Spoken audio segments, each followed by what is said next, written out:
Winners never quit and quitters never win. വിജയികളെക്കുറിച്ച് ഇങ്ങനെയൊരു നിർവചനമുണ്ട്: പിന്മാറുന്നവർ ഒരിക്കലും ജയിക്കില്ല എന്ന വാക്യം. ബെൽജിയം വേഴ്സസ് സെനഗൽ പോരിൽ അവസാന നിമിഷത്തെ വിവാദ പെനാൽറ്റി സെനഗലിന്റെ സ്വപ്നങ്ങൾ തകർത്തെങ്കിലും 85 മിനിറ്റിന് ശേഷവും പ്രസ്സിംഗ് ഗെയിൻ കാഴ്ചവെച്ച ബെൽജിയത്തിന്റെ പോരാട്ട വീര്യം എടുത്തു പറയണം. അവസാന നിമിഷങ്ങളിലെ ഗോളുകൾ അവർക്ക് ആയുസ് നീട്ടി നൽകുകയായിരുന്നു. ഈ ലോകകപ്പിലെ ഏറ്റവും ആവേശം നിറഞ്ഞ മത്സരമായിരുന്നു ബെൽജിയം വേഴ്സസ് സെനഗൽ മത്സരം. എടുത്തു പറയേണ്ടത് റൊമേലു ലൂക്കാക്കു എന്ന താരത്തെക്കുറിച്ചാണ്. പലരും കരുതിയത് കഴിഞ്ഞ ലോകകപ്പോടെ ലൂക്കാക്കു വിരമിച്ചിട്ടുണ്ടാകും എന്ന് തന്നെയായിരുന്നു. ഈ ലോകകപ്പിൽ അദ്ദേഹത്തെ വീണ്ടും ആ ബെൽജിയം ജേഴ്സിയിൽ കാണുന്നതുവരെ അങ്ങനെ തന്നെയായിരിക്കും ഒരു ശരാശരി ഫുട്ബോൾ പ്രേമിയുടെ കരുതൽ.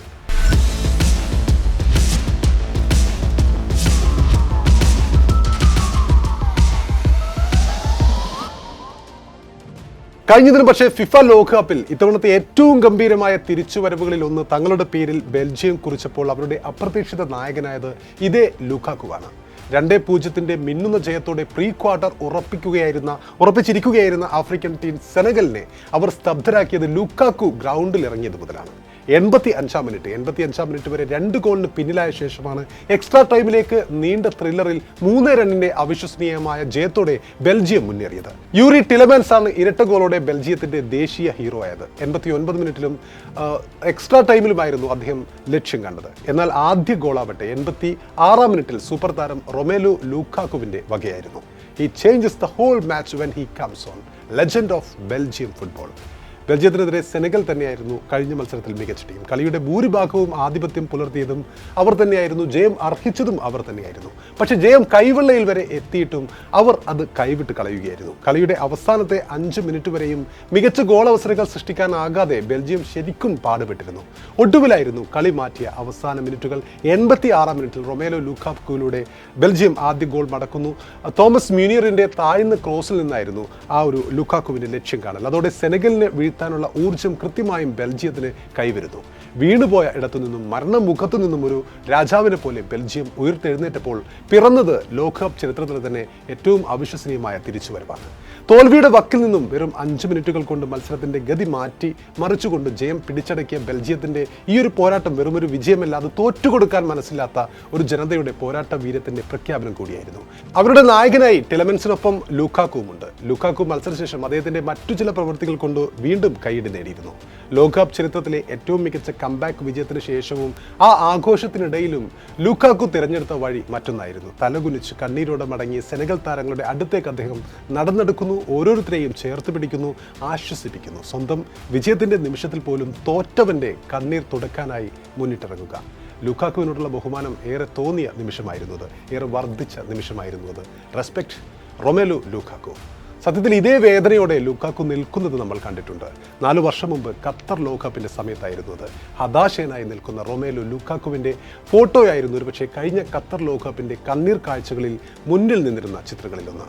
അന്ന് ലോക റാങ്കിങ്ങിൽ 2ാം സ്ഥാനക്കാരായി ലോകകപ്പിനിറങ്ങിയ ബെൽജിയം ഖത്തറിൽ ക്രൊയേഷ്യയുടെ പ്രതിരോധത്തെ ഭേദിക്കാനാവാതെ വന്നതോടെ പ്രീ ക്വാർട്ടർ കാണാതെ പുറത്താവുകയായിരുന്നു. ലൂക്കാക്കു നിരവധി അവസരങ്ങൾ തുലച്ച മത്സരത്തിൽ ക്രൊയേഷ്യയോട് ബെൽജിയം ഗോൾ രഹിത സമനില വഴങ്ങുകയായിരുന്നു. അതോടെ ക്രൊയേഷ്യ 5 പോയിന്റോടെ ആ ഗ്രൂപ്പിൽ 2ാം സ്ഥാനക്കാരായി പ്രീ ക്വാർട്ടറിലേക്ക് കടക്കുന്നു. ഗ്രൂപ്പ് ചാമ്പ്യന്മാരായി അന്ന് ആരാരും പ്രതീക്ഷിക്കാതെ മൊറോക്കോയും പ്രീ ക്വാർട്ടറിലേക്ക് ടിക്കറ്റ് എടുക്കുന്നു. ബെൽജിയം ലോക 2ാം നമ്പർ ടീമായി ആ ലോകകപ്പിലേക്ക് എത്തിയ ബെൽജിയം അന്ന് പുറത്തേക്കും മടങ്ങുന്നു. അതിനു മുമ്പത്തെ ലോകകപ്പ് നമുക്കറിയാം, 2018 സെമി ഫൈനലിസ്റ്റുകളായ ബെൽജിയം 3ാം സ്ഥാനം സ്വന്തമാക്കിയിരുന്നു. അപ്പോൾ ആ ഒരു ബെൽജിയമാണ്, 2ാം റാങ്കിലുണ്ടായിരുന്ന ബെൽജിയമാണ് കഴിഞ്ഞ ലോകകപ്പിൽ ഖത്തറിൽ ഗ്രൂപ്പ് ഘട്ടത്തിൽ തന്നെ പുറത്തായത്. അട്ടിമറികൾ ഒരുപാട് നടന്ന ഖത്തർ ലോകകപ്പിലെ വലിയൊരു അട്ടിമറിയായിരുന്നു അത്. ആ കാഴ്ചകളിൽ അന്ന് വില്ലൻ പരിവേഷവുമായി ലൂക്കാക്കുവും നിൽക്കുന്നുണ്ടായിരുന്നു.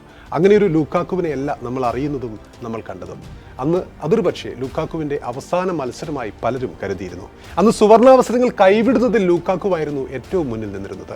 അവിടെ നിന്നാണ് ലൂക്കാക്കു ഇവിടം വരെ എത്തി നിൽക്കുന്നത് ഈ 4 വർഷത്തിന് ശേഷവും. ഇതല്ലാത്തൊരു റൊമേലു ലൂക്കാക്കുവിനെ കൂടി നമുക്കറിയാം. തൊലി കറുത്തുപോയതിൻ്റെ പേരിൽ സഹതാരങ്ങൾ പാസുകൾ കൈമാറാൻ വിസമ്മതിച്ച ഭൂതകാലം കണ്ണീരോടെ അനുസ്മരിച്ചിരുന്നു റൊമേലു ലൂക്കാക്കു മുമ്പൊരു അഭിമുഖത്തിൽ. ഗ്രൗണ്ടിനകത്തും പുറത്തും വർണ്ണവെറിയന്മാർ തീർത്ത കോട്ടക്കൊത്തളങ്ങൾ തകർത്തെറിഞ്ഞുകൊണ്ടാണ് ബെൽജിയത്തിന്റെ എക്കാലത്തെയും ലീഡിംഗ് സ്കോറർ എന്ന റെക്കോർഡ് ലൂക്കാക്കു സ്വന്തമാക്കിയത്. 90-ലധികം ഗോളുകൾ അദ്ദേഹം നേടിയിട്ടുണ്ട് ഇതിനകം തന്നെ കരിയറിൽ. ലൂക്കാക്കുവിന് 7 ഭാഷകൾ അറിയാം. പക്ഷേ കളിക്കളത്തിൽ അയാൾ സംസാരിക്കാറുള്ളത് ഗോളുകളുടെ ഭാഷയാണ്. ഇന്ന് സെക്കൻഡ് ഹാഫിലെ പകരക്കാരൻ സ്പെഷ്യലിസ്റ്റ് ആണെങ്കിലും അസാമാന്യ ശാരീരിക മികവിലും അതിവേഗതയിലും പ്രതിരോധ നിരയെ വട്ടം കറക്കിയ ഒരു ഭൂതകാലമുണ്ടായിരുന്നു അയാൾക്ക്. പ്രായത്തെ വെല്ലുന്ന ആകാരം കാരണം 12-14 വയസ്സുവരെ ടൂർണമെന്റുകളിൽ പങ്കെടുക്കുവാൻ അയാളുടെ അമ്മ ജനന സർട്ടിഫിക്കറ്റുമായി നടന്നിരുന്ന കാലം. ആ കാലമൊക്കെ അതിജീവിച്ചാണ് യൂറോപ്പിൽ ക്രിസ്ത്യാനോ റൊണാൾഡോയ്ക്ക് തൊട്ടു പിന്നിലുള്ള യൂറോപ്യൻ കളിക്കാരനായി, ഗോൾ വേട്ടക്കാരനായി ഇന്നും അയാൾ ബെൽജിയത്തിന്റെ കുന്തമുനയായി നിൽക്കുന്നത്. 2018 ലോകകപ്പിൽ ബ്രസീലിനെതിരായ ക്വാർട്ടർ ഫൈനൽ മത്സരം മാത്രം മതി ലുക്കാക്കു എന്ന കളിക്കാരന്റെ റേഞ്ച് മനസ്സിലാക്കാൻ. ബ്രസീലിയൻ പ്രതിരോധത്തെ തന്റെ കരുത്തുകൊണ്ട് വകഞ്ഞു മാറ്റി അദ്ദേഹം തകർത്താടിയ ആ മാച്ച് ഫുട്ബോൾ ആരാധകർക്ക് ഒരിക്കലും മറക്കാനാകില്ല. ക്ലബ്ബ് തലത്തിൽ ലുക്കാക്കുവിന്റെ ഏറ്റവും മികച്ച ക്ലബ്ബ് പ്രകടനങ്ങൾ കണ്ടത് ഇറ്റാലിയൻ വമ്പന്മാരായ ഇന്റർ മിലാനിനൊപ്പമാണ്. അവിടെ ലൗട്ടാരോ മാർട്ടിനസുമായി ചേർന്നുകൊണ്ട് അദ്ദേഹം ഉണ്ടാക്കിയെടുത്ത ആ ഒരു കോമ്പിനേഷൻ എതിരാളികൾക്ക് വലിയ തലവേദനയായിരുന്നു.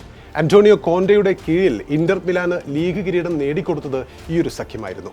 2021 യൂറോ കപ്പിൽ ബെൽജിയം കിരീടം നേടിയിരുന്നെങ്കിൽ തീർച്ചയായും ഒരുപക്ഷെ ആ വർഷത്തെ ബലൻ ദി ഓർ പുരസ്കാരം വരെ നേടാൻ ഏറ്റവും സാധ്യതയുണ്ടായിരുന്ന താരമായിരുന്നു റൊമേലു ലുക്കാക്കു.